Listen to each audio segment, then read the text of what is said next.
Hello, Hojoz here, and welcome back to Forza Horizon 4, where today we'll be taking the fastest car yet featured in this series around the longest track yet featured in this series. It is a S2 Hoonigan RS200 taken around the Lakehurst Rallycourse, made from the Lakehurst Woodland Scramble starting location. It is 31.3 kilometers long and my fastest lap is an 11:54. And as you may suspect, we'll only be doing 2 laps. Now, this isn't exactly a build to the top of S2 class, but it's a fast car nonetheless, as we set off there.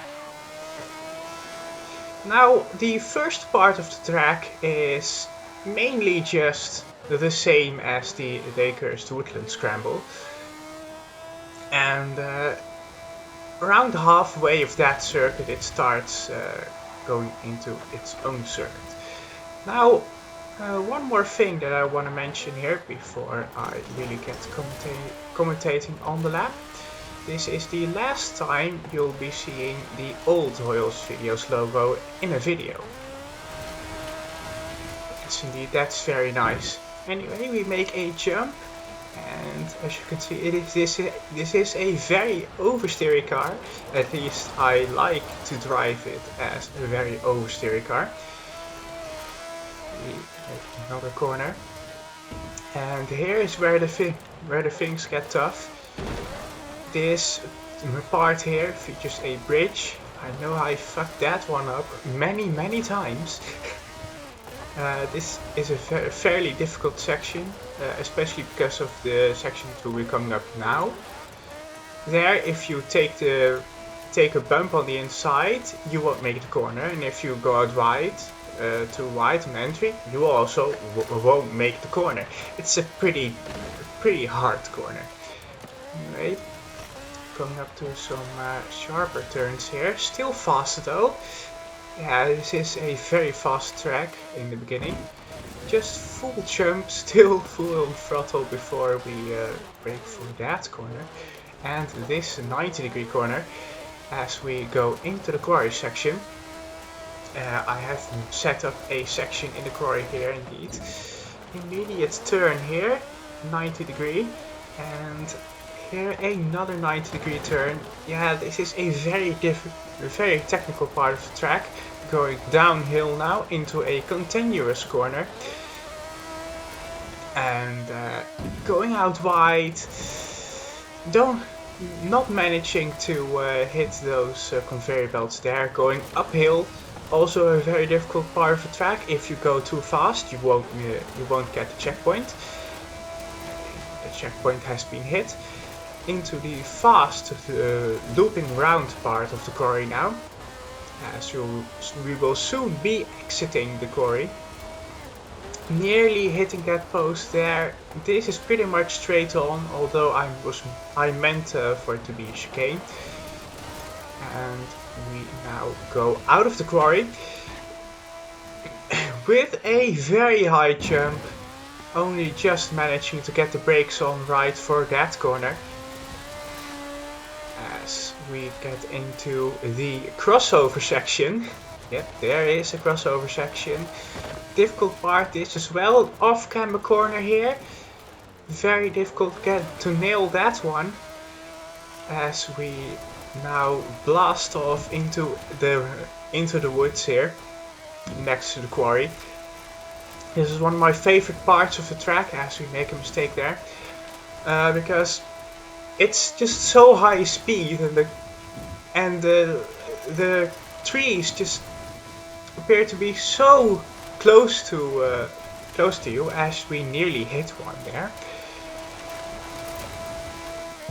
Yeah, this is just a very fast section, and we won't be slowing down for this corner. Nope, just full send as we head into a 90-degree left one and back onto the gravel. At least I think it's a gravel. Another hairpin, and now we go back on dirt. a chicane next to a house that we'll be taking next, and another chicane here. This one is also pretty hard to nail in the way that I intended it to, especially because you really want to carry speed there, because you can really gain some time there. Going back onto the gravel with another hairpin, on off camber hairpin nonetheless. We head on to another swooping left-hander and another hairpin. Yeah, you'll be seeing that pattern a lot here. Any and all sections we can take as we head on to another fast jumping section is pretty much marked by a 90-degree or hairpin turn. It's a pretty technical track when it comes to that. Only just getting the brakes on right here. You actually have to lift on the last part of that jump in order to make sure that you hit the brakes right and don't overshoot the corner. As we head on to a tarmac section here. This is a pretty high speed part of the track, as we'll be now heading towards a town area where in the first episode I actually had the Rallycross track. Don't know what the town is, so I won't mention it, but yeah, as you can see, a very high speed part, and braking now back into some gravel, and if we head into a right turn and another right turn, will be coming up here, a 90-degree turn followed by another 90-degree turn as we head back onto the dirt, back onto the gravel. Jump here on the asphalt, well, jump maybe, I guess. It's a crest. Another left-hander as we pass the church. It is a continuous right-hander here if you drift the car a bit. And here onto the famous part where I took the mini jumping in the Rallycross video. Here a very narrow and difficult part to get right, as we do not get it right, make a little bit of a mistake, hit the cobblestone wall there again, and another 90-degree right-hander as we head onto another tarmac section of the track. We are still running and we are 7.5 minutes in. Yes, that is how long this track is. Oh, it is such a long track. We are entering a part here where we will be going back onto the dirt, back onto the gravel, as this is also a very hard corner to actually nail and carry the speed through, because, well, it's pretty much a hairpin. As we head on to another hairpin, which, can we just stand and clap for that one? I can't nail that drift. It's only one time that I've made that drift work. As this part you can also overshoot, and if you are still sideways going over that grate, the animal grate, you actually get so much oversteer that you can't catch the car anymore. So you have to get your car straight going onto that pretty much jump. Anyway, we can already see P11 ahead of us. Yep, it's one of those races as P11 goes horribly wide there in his 205 Peugeot, and we overtake him. Another tarmac bit here, just to connect between two off-road sections. As we head now back onto the gravel with another 90-degree left-hander. Oh boy, gotta love those 90-degree corners.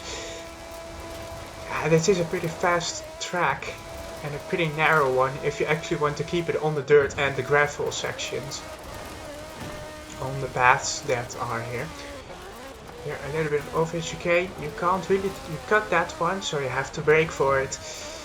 And a little bit of a drift. This is the hardest part to nail because it's a downhill downhill chicane, and you pretty much don't get a good braking marker from the racing line as we get another 90-degree right-hander. Yeah, you really have to slow down for those ones. You can't just go flat out through them. Another high-speed part as we go through the windmill section of the track, of the map even. Yeah, I could have carried more speed through there if I would have made a better drift, but oh well, can't really do anything against that. Another off-camber hairpin to the right this time. And another braking section, although I didn't really think that I had to brake there, as we head into a 90-degree hairpin and back onto the gravel. We are 10.5 minutes into the run pretty much. Well, 9.5 minutes into the run on the track and 10.5 minutes into the video. I'm sorry for that. Another hard corner to nail there. It's really a lot of braking zones in this track, but it's not surprising if the lap is 12 minutes in a mid S2 class car. The Hoonigan RS200 of course being the best S2 class and S1 class dirt car. But as I mentioned, haven't quite built it up to S2, to the top of S2. As we get into another 90-degree right-hander. The hard part to nail here too, because I often get the braking wrong and stop too early, as you just saw right there, back onto the gravel. And another bit of sliding. Oh boy, I do love to slide in this car, as you saw last video as well, last dirt racing video with the Renault 5 Turbo. The dirt racing in this game is just so fun. As we head into another 90-degree right-hander. Boy, I don't know how many times I said that already. Anyway, we are back on the dirt, leaving the gravel behind for a bit. A bit of a drift, only just being into the bounds of the track and back onto the gravel. Onto what is easiest, the highest jump you can take in Forza Horizon 4 on that hill on the left side that we have passed. We chose not to take that jump in this track because, well, there was more dirt section, or rather gravel section to be had here on the track. So, I'd rather do that. A lot of drifting going on in this run. As I said, I do love to drift this car. As we drift through that corner. It's not the fastest technique, of course, but I really do like drifting the car, and especially this one, as this is one of my favorite cars, next to the Renault 5 Turbo, of course. As we get back onto the tarmac, into a fast section to end off the car, end of the lap. I had a little bit of an unsettling moment as we had a jump there. Last braking section pretty much. Second to last braking section. So a little bit of drifting and the last 90-degree corner to nail. As we head now back to the start finish area. And that is a pretty much 12.5 minute lap of the circuit. It is a very long circuit, and it took me many tries to nail it before I can actually drive it, because the track I was developing, they had a bit of crossover sections, and the checkpoints were apparently too close to each other on the crossover sections, which meant that you'd often get a signal that you've missed a checkpoint even though you haven't, and then you got reset, which is of course very annoying, being reset even though you pretty much did not miss the checkpoint. As we head into this difficult section here, it is pretty annoying, honestly, but finally, after like 5-6 attempts at making a very long dirt circuit, I managed to nail it as we take a jump there, two-wheeled moment. Ooh, that was pretty risky. About the car then, it is a Hoonigan RS200, and it is of course one of my favorite cars. I initially thought I wouldn't use it much, apart from the Forza Fons, which Forza Fon live events, where it is said to be the best all-round car to use. So I just slapped a random livery on it. full of random decals, and I pretty much rolled with it. Hence the rather black ugliness of the car in a relative livery sense. I do have a way better livery on the car now, but that's an S1, top of S1 class build, so let me know if you want to see that car run. As we approach 3 cars here, all going wide and missing the checkpoint. Oh boy, the AI isn't very good at this track and isn't very good at making the checkpoints, as they all disappear in front of me. That Hoonigan RS200 that we were on the back bumper of, a bit too close for comfort. But yeah, I also have an S1 class build for this Hoonigan RS200, and we'll soon be looking into making an S2 class, top of S2 class build for it as well. And seeing if I can tame that beast, because there will be undoubtedly more oversteer and more wheel spin in the car. Talking about wheel spin, I have recently begun really tuning the cars that I drive. Mainly just for gearing, so I could have less wheel spins at the start and an optimal top speed, as indicated by the Purple Guy 123 tuning guide for speeds on different classes of vehicles. So I've been pretty much tuning the gearing to that, and it's been working out pretty well for me. Anyway, I want to address a problem, I guess, with the channel recently, in that I haven't really uploaded as we approach a Peugeot 205 here, and that is because I am doing it. Oh, it's a pretty dirty overtake, by the way. That is because I am now doing YouTube for the fun of it, and not because I want to do weekly videos. And as far as CUC Season 6 goes, only had 2 entries. So I'm looking at actually still making a video on that. Because, well, I mean, BV Flyer 141 pretty much put an effort in there, but pretty much I am now pretty much on a hiatus with Kerbal Space Program, since I don't really enjoy the game, and recently I've been playing a lot of Forza Horizon 4 and Minecraft, where I'm not actually playing the Velocity world, I'm playing on a different world which I enjoy much more. The Velocity world not being very enjoyable because I have to record everything I do there, and sometimes that's not fun. At least that's what I find, because sometimes I don't want to record, I just want to grind the bass out. And well, I couldn't do that. Yeah, pretty much on the fast tarmac section I've been saying pretty much a lot.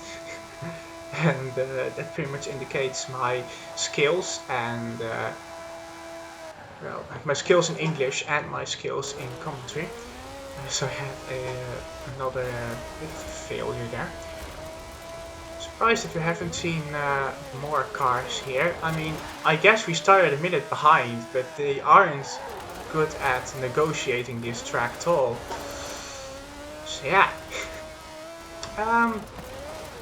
Future videos. I have a Clio V6, although that is pretty crap. I have a Auto Union Type D, which I very much want to do a video on. I now have a Lancia 037 livery that I really want to show off. I am rather proud of it, but I first have to finish recreating those decals on the car. And after that I'll probably be doing a video on my one of my many HojozVideos liveried cars, which I have now finally found a branding, a continuous branding for. And it's not like the Audi livery at all. It is actually just mainly a red scheme for the tarmac cars, with a green stripe and white sides. And for the dirt cars it is a mainly blue livery with both red and green stripes on the side. And yeah, the rest of the side is white as with the other cars. I really like the livery, honestly. Well, obviously, otherwise I wouldn't have even mentioned it. But yeah, those are future video ideas for Forza Horizon 4. Though I do want to make more videos.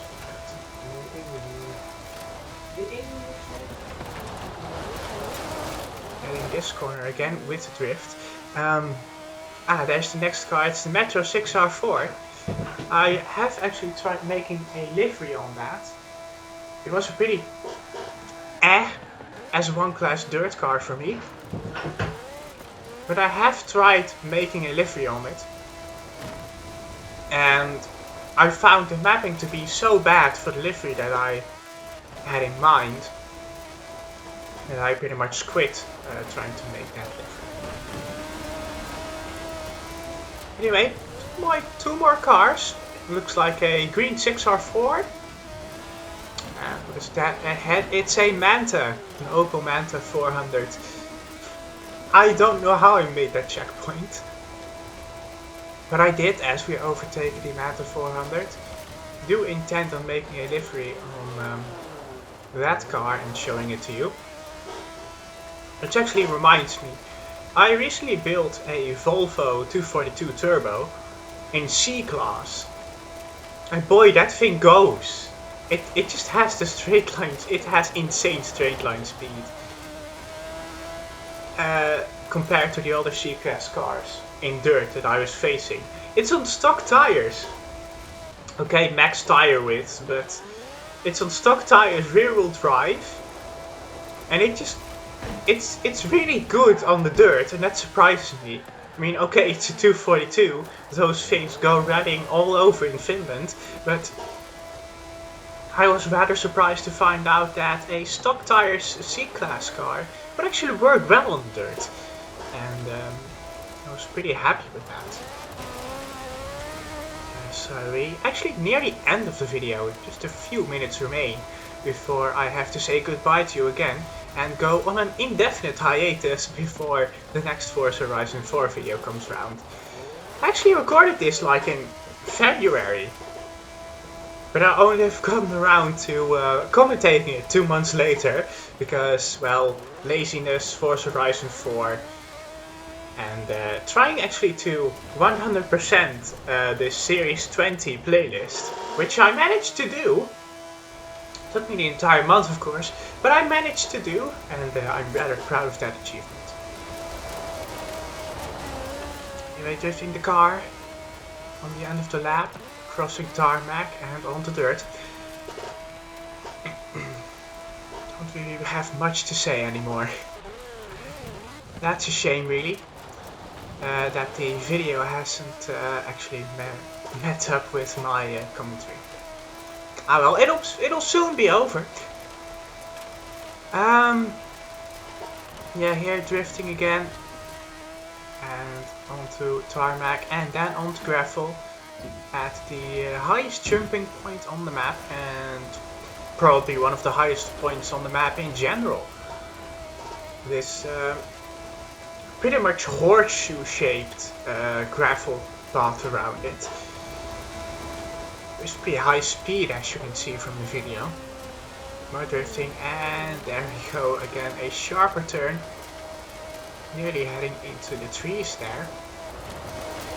As we end off the off-road section of the track and go on to the tarmac. It is pretty much the end of the video. And I bet you were hoping for that, as my commentary kind of fell off a cliff at the end there. But yeah, at the end of the video, I hope you enjoyed. I hope to see you back again next time. And yeah, I hope you're hyped for my video ideas on future cars. Because if you're not, then you're out of luck.